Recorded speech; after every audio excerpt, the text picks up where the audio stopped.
Je vais à présent vous présenter une synthèse des résultats obtenus dans le cadre du projet PLACOB, qui signifie plan de couvre-sol pour contrôler les adventices, réduire les herbicides et promouvoir la biodiversité. C'est un projet qui a réuni 16 partenaires, tous membres du réseau mix technologique agriculture et biodiversité, et issus de filières différentes, comme le maraîchage, l'arboriculture, la viticulture, les filières ornementales ou encore les plantes aromatiques à parfum et médicinales. Elle réunissait des instituts techniques, mais aussi des établissements de formation professionnelle, ainsi que des fournisseurs. Le projet s'est décliné en trois actions. La première visait vraiment à sélectionner les espèces à évaluer. Cette sélection s'est faite en fonction des critères propres à chaque utilisation. Il fallait que chaque couvert testé y réponde. Pour valider cette correspondance entre critères et choix des espèces, des tests en microparcelles ont été réalisés.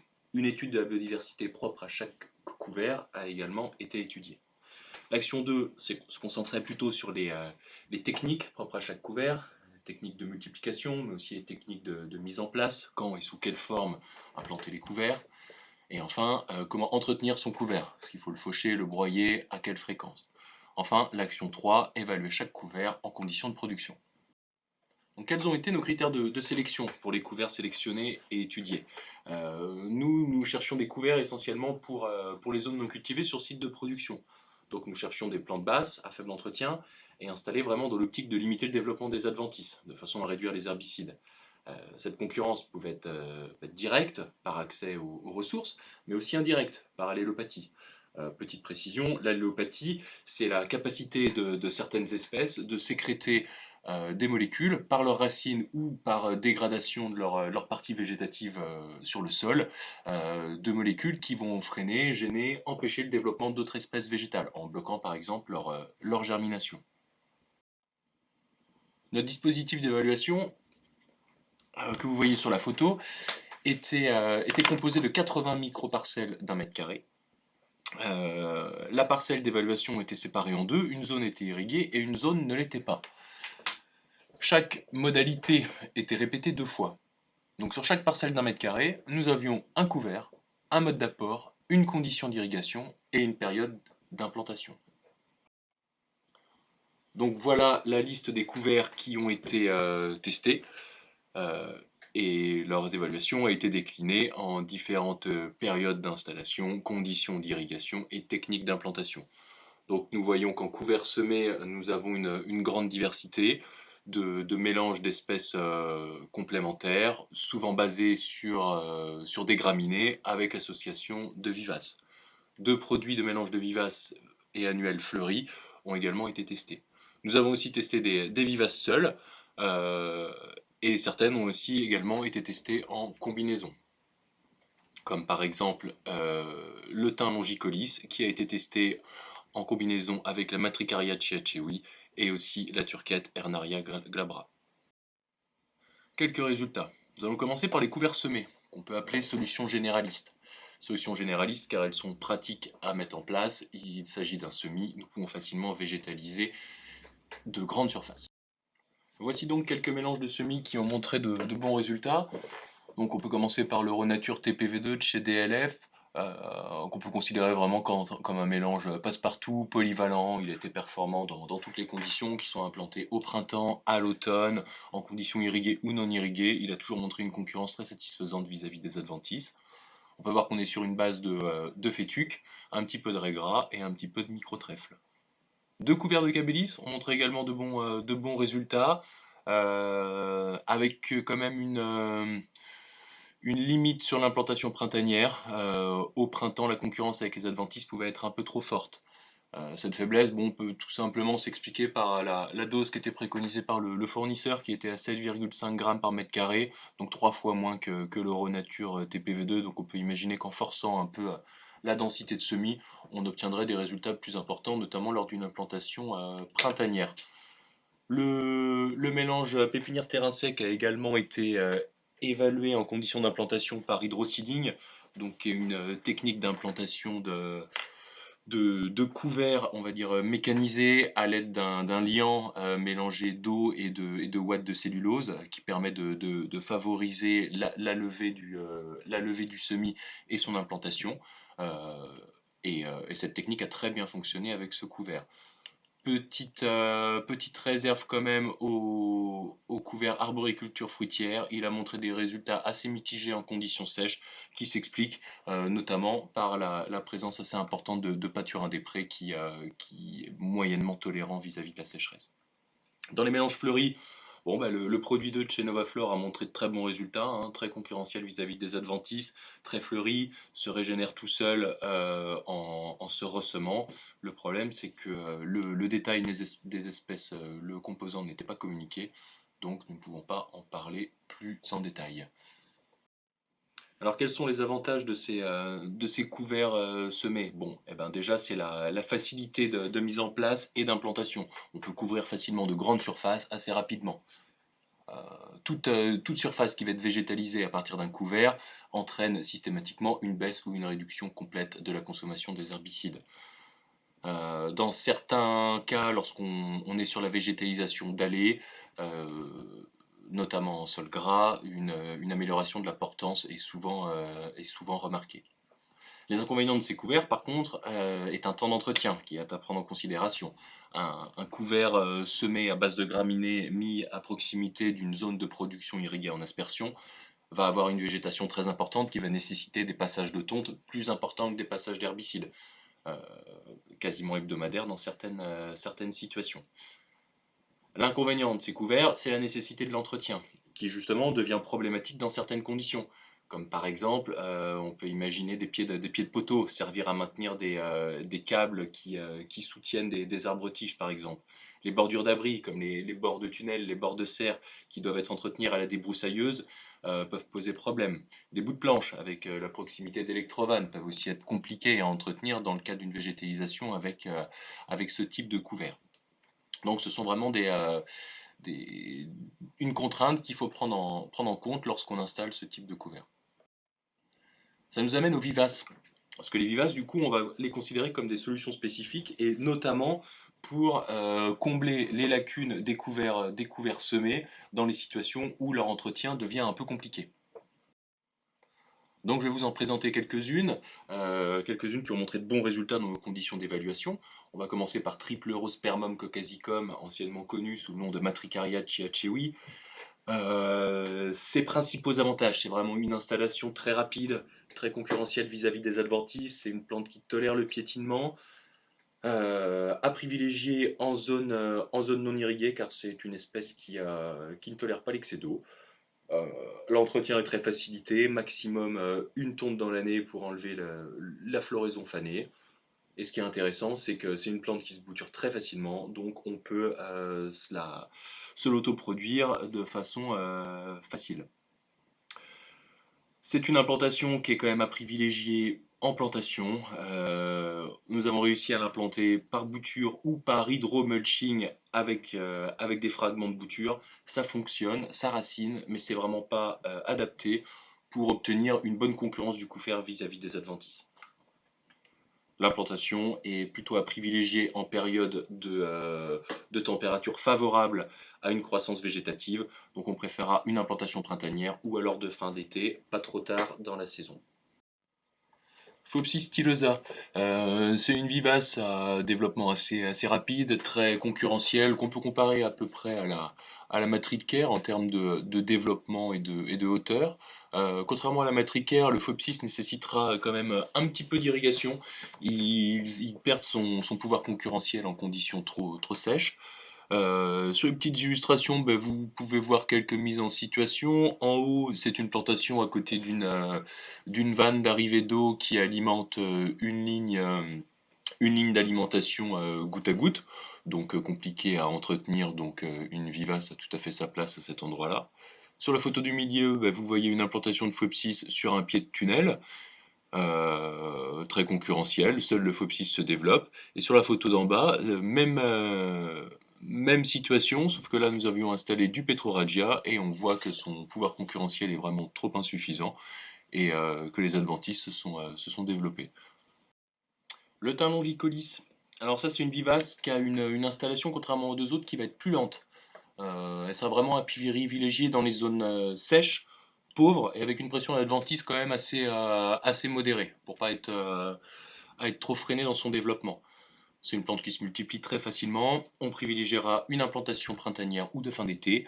Et comme vous pouvez le voir sur la photo, sa hauteur est vraiment très basse et est très adaptée pour, par exemple, comme sur le cas de la photo, un bord de parcelle de culture. Là, on a notre ligne d'alimentation, des lignes de goutte à goutte, qui est compliqué à entretenir dans le cadre d'un mélange à base de graminées qu'on doit tondre ou débroussailler. Donc dans ce cas, le thym se prête parfaitement à cette utilisation. Ernaria glabra, la turquette. Là, on est aussi sur une plante qui préfère les conditions sèches, avec une pression adventice assez faible. Euh, Quand elle est en conditions trop irriguées, ça lui est défavorable. Elle a l'avantage de se ressemer naturellement en périphérie du pied, qui permet au couvert de s'auto-entretenir. Pour l'instant, la seule méthode intéressante et performante d'installation, c'est toujours la plantation en motte au printemps ou en fin d'été. Le semis peut également être intéressant, mais nous ne l'avons pas évalué. La piloselle, Pilosella officinarum. Donc là, on est sur une vivace qui a également une vitesse d'installation moyenne et pour lequel son mode de concurrence va être par allélopathie. Donc il faut lui laisser le temps de s'installer pour ensuite mesurer ses effets. Donc on a un effet un peu à contre-temps. C'est un couvert qui tolère très bien le piétinement, qui montre de bons résultats en conditions sèches. En conditions trop irriguées, trop favorisant pour les adventices, ça peut montrer une limite de son efficacité. C'est un couvert pour lequel on privilégiera une implantation automnale, de façon à ce que la pression d'adventice soit plus faible, pour lui laisser le temps de s'implanter, et puis pour montrer de bons résultats à la saison prochaine. Il est également possible de l'installer par semis, mais la levée est beaucoup plus longue et la concurrence avec les adventices peut entraîner un échec de ce mode d'implantation. Voilà, enfin quelques autres vivaces que nous détaillerons un peu moins. Le plantain corne de serre, qui est assez intéressant. Il a une bonne résistance à la sécheresse. Il perd de son pouvoir concurrentiel, mais généralement les adventistes ne sont pas trop développés dans ces conditions-là. C'est une plante qui s'implante vraiment très rapidement, qui recouvre rapidement la surface, assez concurrentielle. Et ce qui est intéressant surtout avec cette vivace, c'est qu'on peut l'implanter par semis. Alors on la retrouve souvent dans des mélanges mixtes, mais on peut imaginer qu'installée pure euh, dans certaines zones particulières, elle peut avoir son intérêt. L'Achillea critmifolia a un taux de recouvrement très rapide. Attention, néanmoins, son développement peut être à contenir. Enfin, le Camamellum nobile Trénéag, intéressant notamment pour sa tolérance à la sécheresse. Une concurrence assez moyenne lorsque la pression en adventice est un peu trop importante, mais s'implante et recouvre rapidement le sol. Donc pour conclure, qu'est-ce qu'on peut dire de ces vivaces? C'est pas une solution qu'il va falloir implanter partout, mais qui a vraiment son intérêt dans certaines situations bien précises, notamment les zones qui vont être difficiles d'entretien ou un peu délicates. L'inconvénient majeur, c'est vraiment le temps de mise en place qui peut être un frein, parce qu'au jour d'aujourd'hui, malgré toutes les différentes techniques que nous avons essayé d'évaluer, c'est la plantation qui reste encore la meilleure solution. Euh, le problème, c'est qu'on n'a pas vraiment de référence. On ne sait pas exactement combien de temps ça prend en fait. Instinctivement, on se dit planter des vivaces, ça va être long, donc je ne le fais pas. Quoi de mieux qu'un exemple pour en savoir plus? Voici donc une zone typique pour laquelle l'implantation de vivaces est tout à fait adaptée. C'est une zone de terre et de remblai d'à peu près 40 cm, située au pied de notre serre. Sur cette zone pousse une végétation spontanée qui nécessite d'être tondue et débroussaillée plusieurs fois par an. Je vous propose donc que nous implantions des vivaces à raison de 10 par mètre carré sur une bande de 8 mètres. On y va?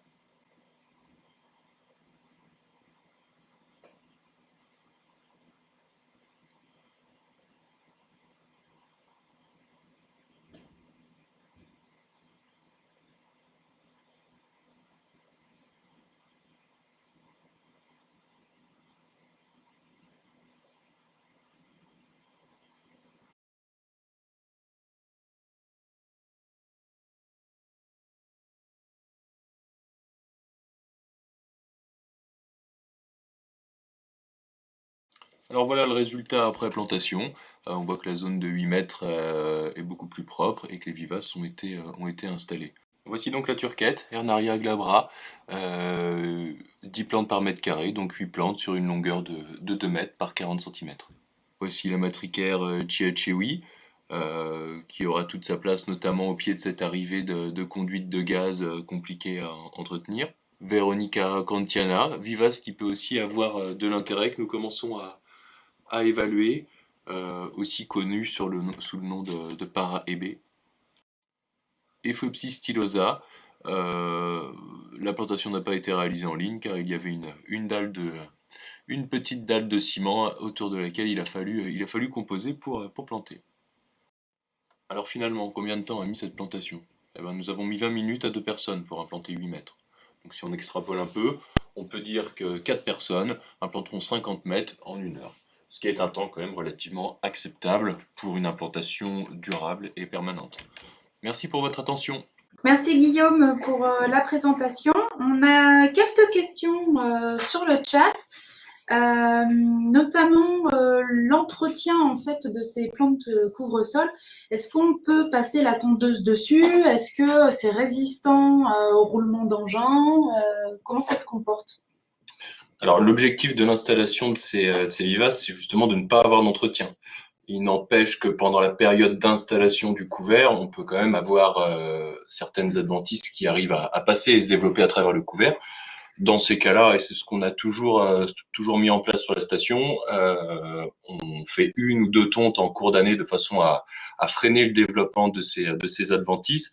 Le couvert est généralement sous la ligne de tonte, continue de se développer, ou alors au pire va être un peu pincé par la tondeuse, ce qui va stimuler son développement. Et donc du coup, le couvert, petit à petit, va finir par vraiment concurrencer les adventices de façon efficace et donc du coup, à terme, nous dispenser d'entretien. Si on constate par exemple que la mise en place des plans de couvre-sol s'est un peu mal passée et qu'on a quand même des adventices qui reprennent, est-ce qu'il faut qu'on enlève les adventices, qu'on désherbe et qu'on essaye de réimplanter des couvre-sols? J'ai envie de dire, ça Qu'est-ce que tu nous dépendra conseilles? du niveau d'échec. Si effectivement on se rend compte que l'implantation est ratée et que la plante couvre-sol est complètement dépassée, ben, à la limite, il faudra envisager de recommencer, mais c'est vraiment pas ce qu'on recherche. À l'inverse, si on se retrouve dans la situation que j'expliquais un peu juste avant, dans ces cas-là, il faut essayer alors, au pire, passer par un petit désherbage manuel, mais vraiment essayer de freiner au maximum le développement des végétaux indésirables de façon à ce que notre couvert s'installe durablement et efficacement. Dans la présentation, tu nous as parlé d'implantation par bouture. Est-ce que tu peux nous en dire plus? Est-ce que c'est la technique à favoriser ou est-ce qu'on peut partir de semis? Qu'est-ce qu'il faut préférer pour garantir une bonne implantation du couvre-sol? Alors l'objectif justement, c'était essayer d'optimiser au maximum l'installation de ces vivaces. Donc on s'est inspiré un peu parce que certaines de ces vivaces ne se trouvent pas sous forme de semences. Donc on avait imaginé qu'essayer de les implanter directement par bouture, comme on est quand même sur des espèces qui se multiplient très facilement, on pouvait imaginer une installation satisfaisante du couvert. Bon, malheureusement, ça n'a jamais montré de très bons résultats.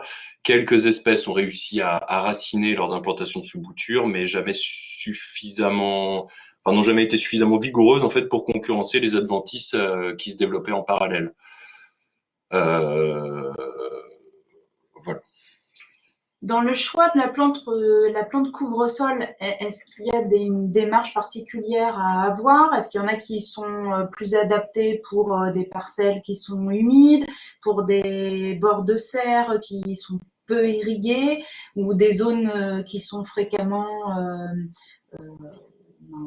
piétinées ou avec du passage d'engins? Est-ce que voilà, on sait un petit peu qu'est-ce qu'il va falloir favoriser pour tel ou tel endroit?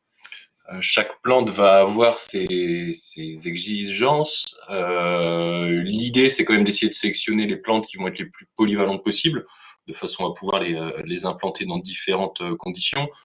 Au niveau des vivaces qui ont été présentées, on est plutôt quand même sur des plantes qui vont préférer les situations sèches. Donc c'est pour ça qu'elles sont tout à fait adaptées aux aux pignons de serre, aux bords d'abri, parce que ce sont des zones qui généralement sont peu irriguées. Euh, après plusieurs autres vivaces, en fonction des conditions, pourraient aussi avoir de l'intérêt, hein. En aucun cas, la liste présentée et les vivaces que nous avons essayées n'est exhaustive, hein. Sûrement plein d'autres avec d'autres propriétés et d'autres conditions d'utilisation pourront être sélectionnées. On sait que les adventices peuvent être des réservoirs de bioagresseurs, mais également d'auxiliaires. Qu'en est-il des plans de couvre-sol qui ont été étudiés? Alors, les plans de couvre-sol qui ont été étudiés et notamment celles qui ont été présentées ont été testés dans deux conditions. Donc, les conditions de microparcelles à l'extérieur, histoire de vérifier le comportement du couvert, mais ont aussi été testés dans des essais de végétalisation de surface de gros conteneurs. Donc, c'est pas des essais qui ont été présentés aujourd'hui, mais faut savoir qu'on les a réalisés. Dans ces conditions d'irrigation et fertilisation optimale, on a pu constater, notamment sur de la matricaire par exemple, l'apparition de pucerons, pucerons polyphages, donc qui potentiellement auraient pu aller sur les cultures. Dans nos conditions, on n'a pas vu de contamination, mais ça aurait pu arriver. En revanche, dans des conditions pleine terre, rudes, la végétation fournie et développée par le couvert doit être peut-être moins vigoureuse et finalement ne favorise pas le développement d'un ravageur qui aime quand même une plante en pleine végétation, bien nourrie, de façon à se développer dessus. Et par rapport aux auxiliaires, on peut héberger des auxiliaires spécifiques avec certaines plantes couvre-sol? Oui, effectivement, oui, ça peut être, ça peut arriver. C'était pas l'objectif que nous étions fixés. En ce qui concerne la biodiversité, notamment au niveau de la présence d'auxiliaires, on en a plus observé sur le couvert fleuri euh, fourni par Novaflore avec une grande diversité d'espèces que nous ne connaissons pas. On a une question là, un petit peu particulière. Est-ce que des espèces spontanées comme l'ortie pourraient faire l'affaire en termes de plantes couvre-sol à proximité de parcelles? Des plantes par exemple qui pourraient être utilisées à d'autres fins ensuite pour faire par exemple des purins? Euh, alors, on peut très bien laisser ces zones non cultivées qui étaient habituellement entretenues grâce à l'usage d'herbicides. Enfin, on peut très bien leur laisser une végétation spontanée s'installer dessus.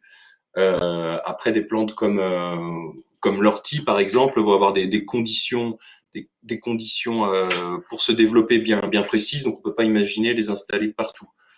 L'objectif des couverts qu'on sélectionnait, nous, c'était vraiment occuper l'espace, limiter le développement des adventices qui peuvent polluer nos productions avec leurs graines, et l'objectif, c'était d'avoir zéro entretien. Mais effectivement, on peut imaginer que cette utilisation puisse avoir un intérêt. Alors justement, on a une question par rapport au risque de contamination des conteneurs.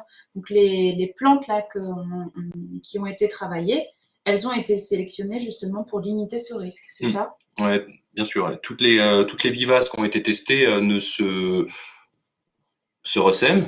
Hernaria, par exemple, se ressème assez bien, mais en bord de peau, on est sur de la semence qui est assez lourde et qui est faiblement dispersée par le vent.